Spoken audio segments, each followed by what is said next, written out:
B. Collins. Peter B. Collins, news and comment. It's Thursday, April 25th, 2019. It's finally happened. The hand-wringing, the hemming, and the hawing. The will he or won't he? Former Vice President Joe Biden has announced that he is a candidate for president in 2020.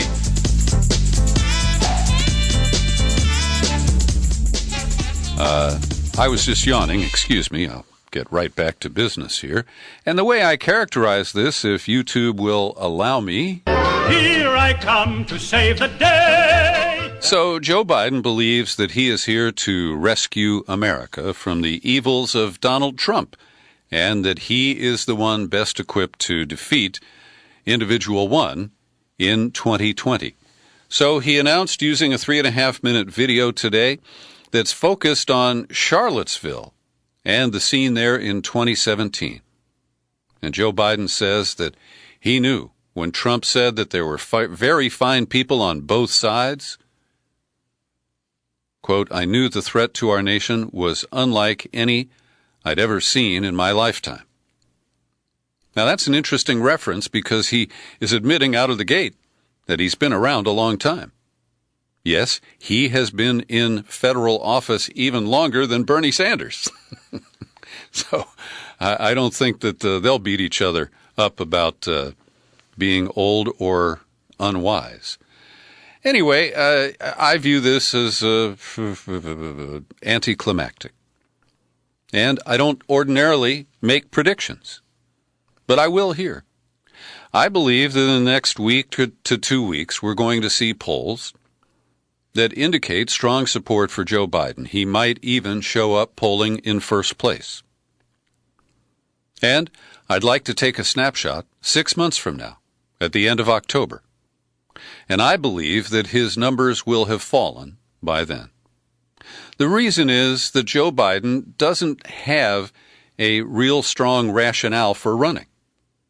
This idea that he's going to rescue us from the clear and present danger posed by Trump is believable to many moderate and centrist corporate Democrats who are afraid of the left, afraid of the younger candidates and in particular women, and think that a good old white guy who's been around for ages, since well into the last century, is the one to propel Democrats to victory in 2020.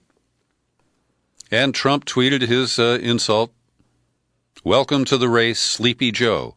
I only hope you have the intelligence, long in doubt, to wage a successful primary campaign. It'll be nasty. You'll be dealing with people who truly have some very sick and demented ideas. Yeah, like Medicare for all. But if you make it, I will see you at the starting gate." Blah, blah, blah. And by the way, Biden has said that he asked Barack Obama not to endorse him. And whoever wins this nomination should win it on their own merits. Is that a signal that he first asked Obama for his endorsement? And Barry said, Joe, I don't know. There's some pretty attractive candidates out there. I think I'm going to keep my powder dry. Certainly in 2016, as Biden perseverated over a decision about entering the race late, we didn't see any public encouragement provided by Obama. And here's a warning to you. Joe Biden will be in Pittsburgh, Pennsylvania Monday, then Iowa, South Carolina. He's coming to Nevada, California, and New Hampshire by the middle of May, culminating in Philly on May 18th, where he is planning to give a speech about unifying America. And when we look at the video that he released today, using Charlottesville is interesting in some ways. Now, often a candidate is trying to offset known deficits. And with Joe Biden, it relates to his history and African Americans. He opposed busing when he first came to Congress. He championed the crack cocaine law based on the early death of basketball star Len Bias. He went on to support welfare reform under Bill Clinton. I mean, the baggage of this man to progressive Democrats and people of color who identify as Democrats is pretty heavy. So by using Charlottesville, and I don't have any problem with that. I think it's an ugly moment in American history. The problem is that it's lost in the volume of Trump's offensive remarks and his racist beliefs. How many people actually have a vivid memory of Charlottesville now and the people who marched there saying Jews will not replace us? People remember the death of Heather Heyer. And some people remember Trump's reaction to it, the false equivalency.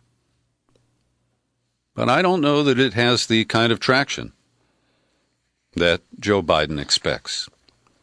And here's a great critical piece by Branko Marcetic over at Jacobin Mag.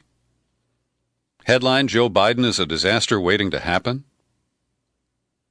He notes that in the last two presidential campaigns that Biden jumped into, that in one he spectacularly crashed and burned, and then he unspectacularly petered out. The reasons for the harder going this time that he expects are also the reasons why Biden is uniquely ill-suited as a leader in the current moment. Later, he says that one of his issues is trying to reach across the aisle. And he uses an example back in 2011 where he praised Senate Leader Mitch McConnell for brokering a deal. But it was a shitty deal for Democrats. It extended some unemployment insurance in exchange for the continuation of tax cuts for the rich. And Joe Biden took this as a nice hard-fought compromise. Also, I will tell you that I was there in the room in the Senate Judiciary Committee confirmation hearings for Clarence Thomas. Joe Biden really embarrassed himself. This was even before Anita Hill had surfaced. And he and Ted Kennedy and Hal Heflin from Alabama were afraid to confront this black man, Clarence Thomas, and tell him what they thought. That he wasn't qualified for the U.S. Supreme Court and that Poppy Bush was just using him as a racial wedge. But no, Joe doesn't have that kind of composure or vision or cojones. And so the litany is long. You can read this piece of Joe Biden's poor political judgment.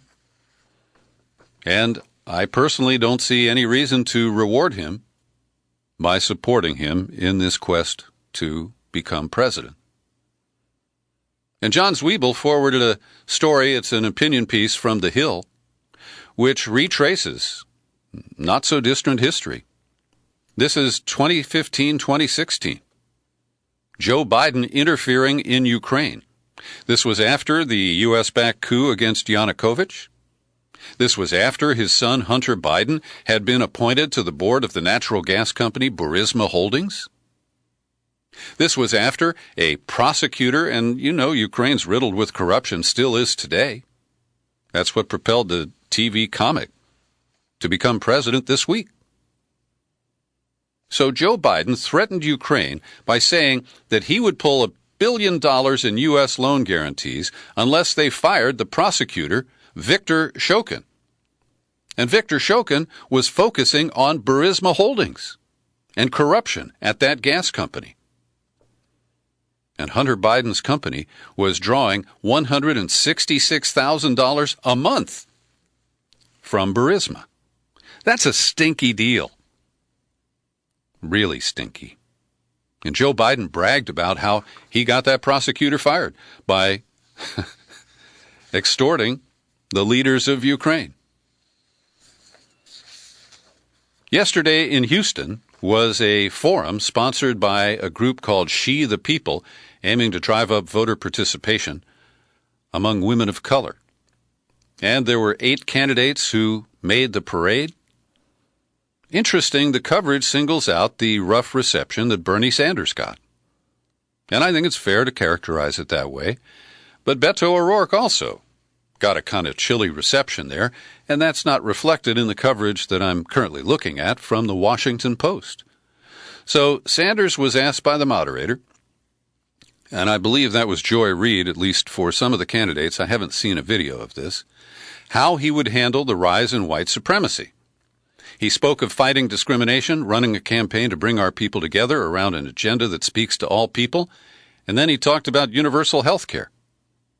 Now, Bernie is capable of this kind of tone-deaf response, and his own message discipline always leads him back to his top 5 policy issues: student debt, Medicare for all, minimum wage. You're familiar with them. He did try to reconnect with the crowd by mentioning his long record on civil rights. He marched with Dr. King. He supported Jesse Jackson for president in 1988. But he was drawing boos and groans, according to the news accounts. Cory Booker, African-American senator, repeated his pledge to choose a woman as his running mate. Beto O'Rourke endorsed the Equal Rights Amendment. Kamala Harris, the junior California senator who's faced criticism for being too tough on parents of truants when she was San Francisco's district attorney, offered to pardon low-level drug offenders if she wins the White House. Elizabeth Warren took the stage after Sanders, presented herself as a candidate of ideas, and she warned against making choices based on fear, and I would add identity politics. She said, "Are we going to show up for people we didn't actually believe in because we're too afraid to do anything else?" Oh, and here's one more comment here from Beto O'Rourke. One of the issues that was raised is about whether people convicted of crimes, including those currently incarcerated, should be allowed to vote, something advanced by Bernie Sanders. Beto O'Rourke said, well, nonviolent offenders, I think they should be able to vote, but for violent criminals, it's much harder for me to reach that conclusion. And Julian Castro, the former San Antonio mayor, said it makes sense to talk about this, but I draw the line with people who are incarcerated having the opportunity to still vote. So that's an interesting issue that came out of nowhere, and it is causing people to define themselves, and I find that interesting. Today I'm releasing an in-depth interview. It runs longer than an hour. Feel free to listen to it in multiple sessions. My guest is Bill Binney, the former technical director at the National Security Agency. And we go through Volume 1, Section 3 of the Mueller Report, which is entitled The Russian Hacking and Dumping, something to that effect. I don't have it right here. And we go through it page by page. I even call out the page numbers. And I encourage you, when you listen to it, if you can, sit with a computer or a device, load the Mueller report, and you can follow along and read the same passages that we talk about. And Bill Binney shows us where there's no evidence, shows us the contradictory comments. Somewhere Mueller asserts that something is true, and later he suggests that the evidence indicates it might be true.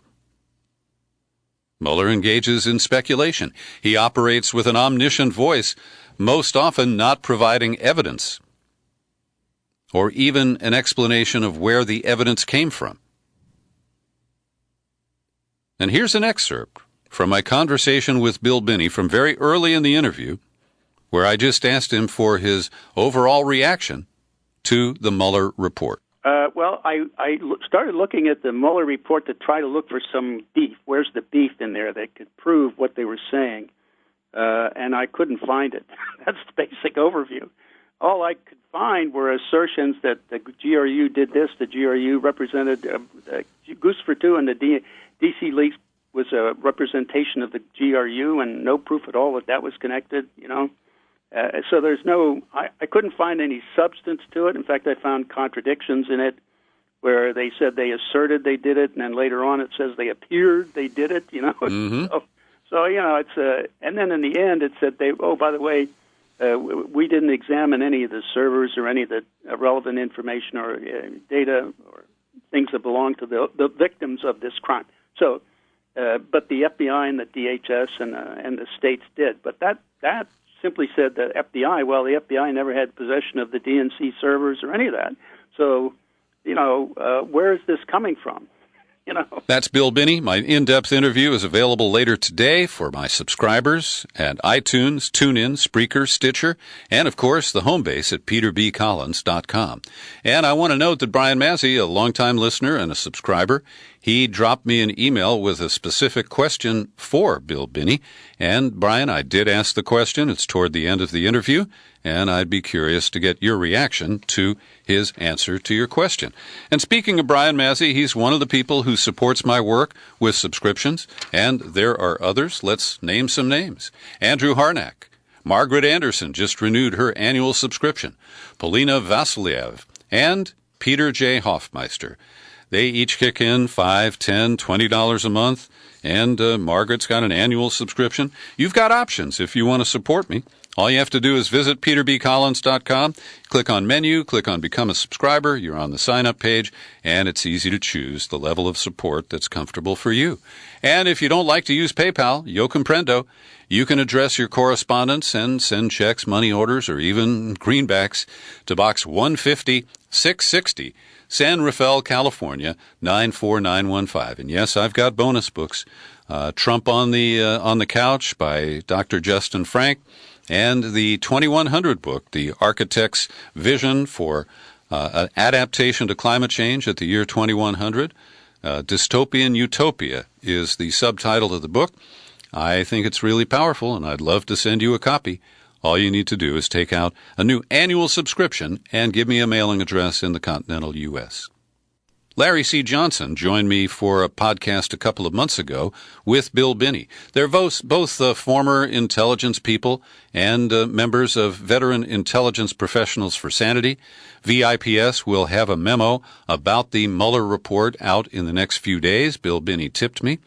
Also, there's a new piece published at Consortium News today by Larry C. Johnson, headline Special Counsel Mueller, Disingenuous and Dishonest. And he focuses on a couple of aspects, that the Trump Tower in Moscow deal, it never happened, and it was a comedy of errors. At one point in January of 2016, Michael Cohen was trying desperately to raise somebody in the Kremlin and essentially emailed to info@kremlin.ru or whatever the address is. And Johnson is correct that Mueller overemphasizes the effort by Trump to get a deal in Moscow, and it shows, he also suggests that because Felix Sater was an active FBI undercover informant, that it may have been the FBI who helped propel the Moscow project as a theme and as a potential reason why Trump was running a cover-up, and that led to the claims of obstruction of justice. So let's see, there's one other aspect that he takes on, and that relates to the arrival of Joseph Mifsud, the guy who popped up and met Papadopoulos. And I share some of the same suspicions as I have told you previously, that the British element of the Russiagate project involves this American guy and British former spies. And I think that if we ever see a full investigation there, it will be fascinating to see how all that operated. A couple of pieces I recommend related to Russiagate and Julian Assange. Caitlin Johnstone is this amazing Australian writer, and I want to thank Carl Howard for continuing to promote her latest work on Facebook. I pulled this up today. It's called Debunking All the Assange Smears, and Johnstone has essentially started a book. The chapters so far are 62 pages if you print them out, and she offers a primer to people who want to debunk all of the Assange smears on, tactics you should use and how you're dealing with people who basically don't know what they're talking about. And she enumerates quite a few. What is the total length of the list? 27 different current smears of Julian Assange, from he's not a journalist, he's a rapist, he was hiding from rape charges, he's a Russian agent, he's being prosecuted for hacking, not journalism, he should go to America and face the music, he's a narcissist, megalomaniac jerk, he put poop on the walls, he's a bad house guest, he's anti-Semitic, he's a fascist, a Trump supporter. And the one that I'm going to choose to talk about, because it came up in my conversation with Bill Binney, is about Seth Rich.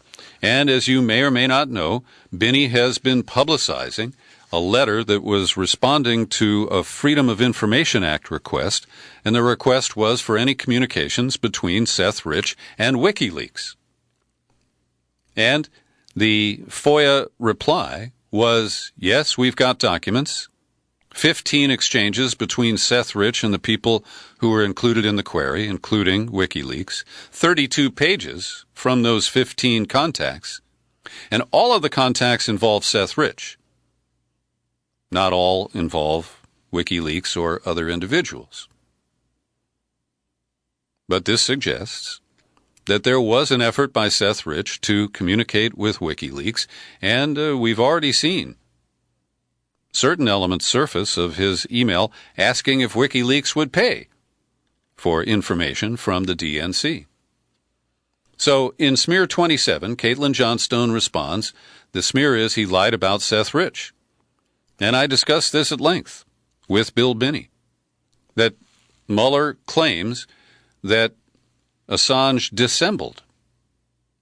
And Mueller infers that we all know that Seth Rich was not killed for any reason related to the DNC. It was just another Washington street crime, although he had his watch, wallet, and phone after he was murdered. It's a cold case. But we're told to just stand down and not ask any questions. And so Johnstone writes, the claim is unsubstantiated because the public has not seen a shred of evidence proving who was or was not WikiLeaks' source. There's no way to know whether any deception was happening. And she says, longtime Assange friend and WikiLeaks ally Craig Murray maintains he knows the source of the DNC leaks and Podesta emails were two different Americans, not Russians, and hints that one of them was a DNC insider. Yet Craig Murray is among those never contacted by Robert Mueller or his investigators. And another piece that I recommend to you by Kevin Gostola, it's linked at Shadowproof, his home website, but he posted it over at Medium for whatever reason. And he reacted to a podcast he listened to called Pod Save America, co-hosted by Ben Rhodes, the former Deputy National Security Advisor to Obama, and Tommy Vietor, a former national security spokesperson and special assistant to Obama. And Kevin Gostola pushes back on prejudicial comments and false claims that they make about Julian Assange. And I think it's a nice, prophylactic to try to clean up the mess that Vietor and Rhodes create in their podcast comments. Turning to international news, Kim Jong-un completed a 2-hour meeting with Vladimir Putin in Vladivostok in the far east of Russia today. And as they emerged from the meeting, Putin announced that he thinks North Korea needs international security guarantees if it's going to give up its nuclear arsenal. And essentially, this is a return to the process that has failed in the past. Multi-party talks with North Korea. And it's fair to say that the bilateral talks between Trump and Kim Jong-un appear to have petered out. I don't usually use peter as a verb, but it fits here. So I don't know where this will go. Adding Putin to the mix, he calls for China to be included in the talks and in the security guarantees. And this fits in with the MO that Kim Jong-un has advanced, that he doesn't want to just give up everything immediately and hope that the U.S. will lift sanctions and normalize relations.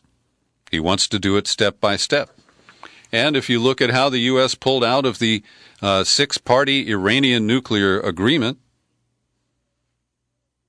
Little Kim has good reasons to demand further assurances. Our whatever war continues in Afghanistan. The Pentagon has published the first quarter grisly statistics about civilian deaths.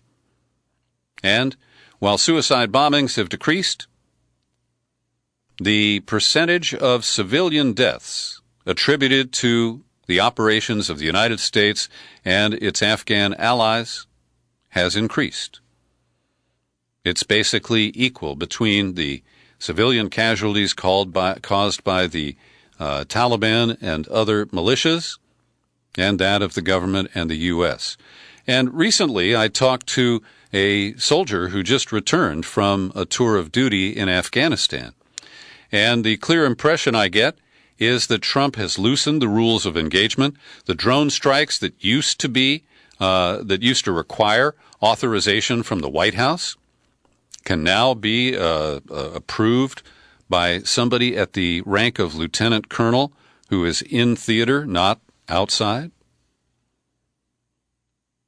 And so 145 civilians were killed by aerial operations during the first quarter. And all of those aerial operations were U.S. aerial devices, either drones or fighter jets. In Libya, the effort by the U.S.-backed Haftar insurgency. This is the guy who's an acknowledged CIA asset, used to live near Langley, Virginia during his years outside Libya, and he's now become this would-be military strongman, and he's trying to consolidate power in Tripoli. And on the way, at a refugee detention center just outside of Tripoli, the militia indiscriminately started shooting, and at least 2 people died, 20 have been injured, many of them women and children. The Gray Zone Project, Max Blumenthal and allies, have done great work on reporting from Venezuela. They had a whole team there during the month of February, and one of them was Anya Parampil. And yesterday in Washington, she managed to ask some tough questions of 2 key allies of the would-be president of Venezuela, Juan Guaido. One is a Venezuelan lawyer, opposition activist, Gustavo Tarra, T-A-R-R-E, and he was at the Organization of American States office in Washington, D.C., where he had just been appointed as Venezuela's ambassador to the OAS. Now, this is interesting because the OAS has been supporting the Maduro government because of holdout members, and that's why Canada, apparently at the behest of the U.S., created the Lima Group to support regime change in Caracas.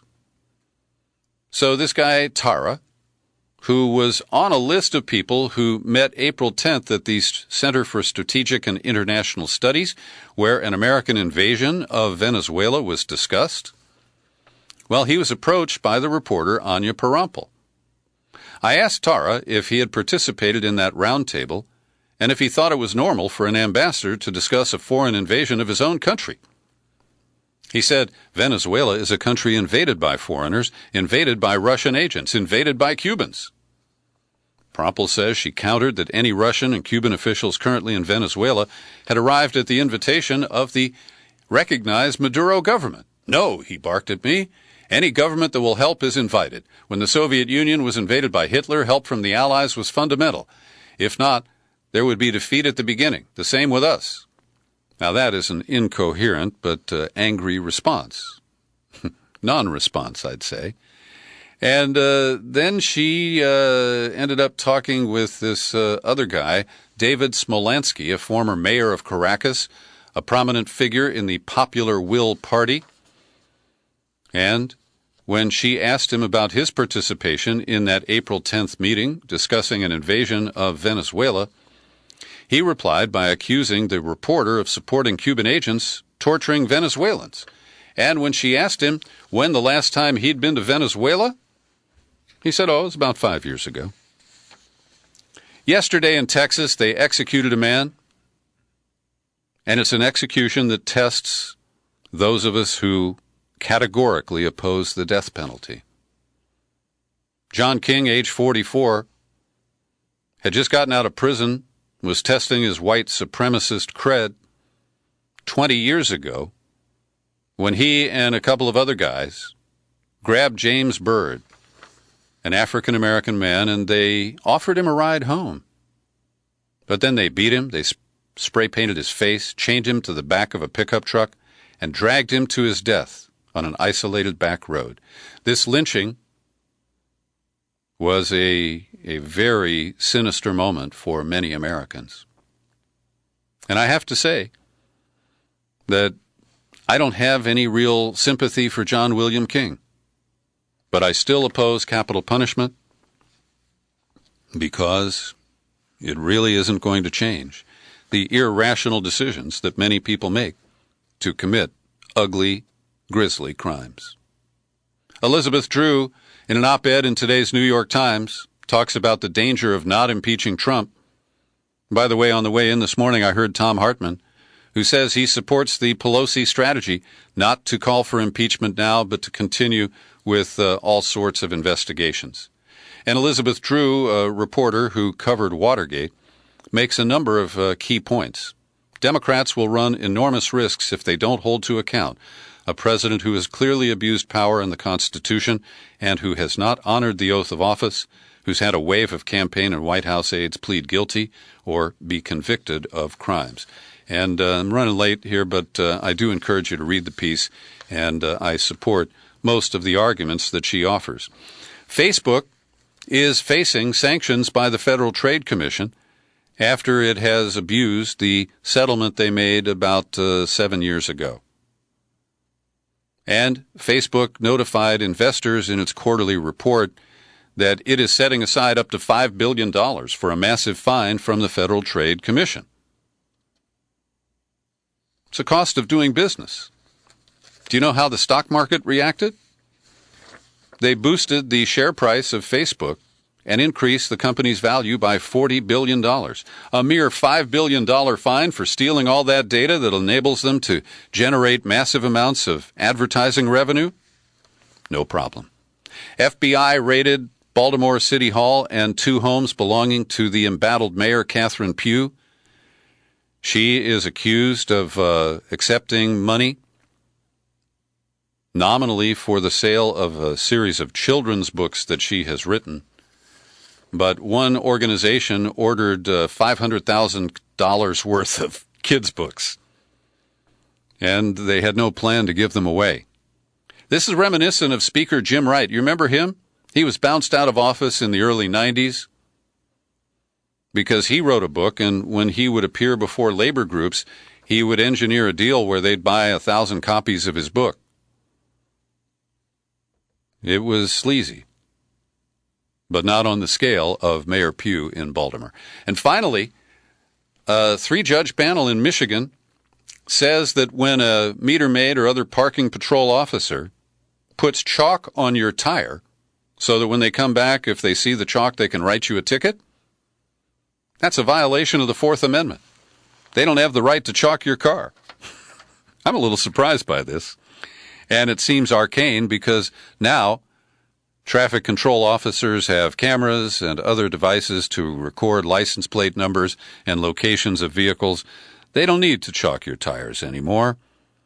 But it's nice to know that that quaint practice may be unconstitutional. Thanks for listening to my daily news and comment podcast. You're free to share it all over the place. You'll find it on YouTube.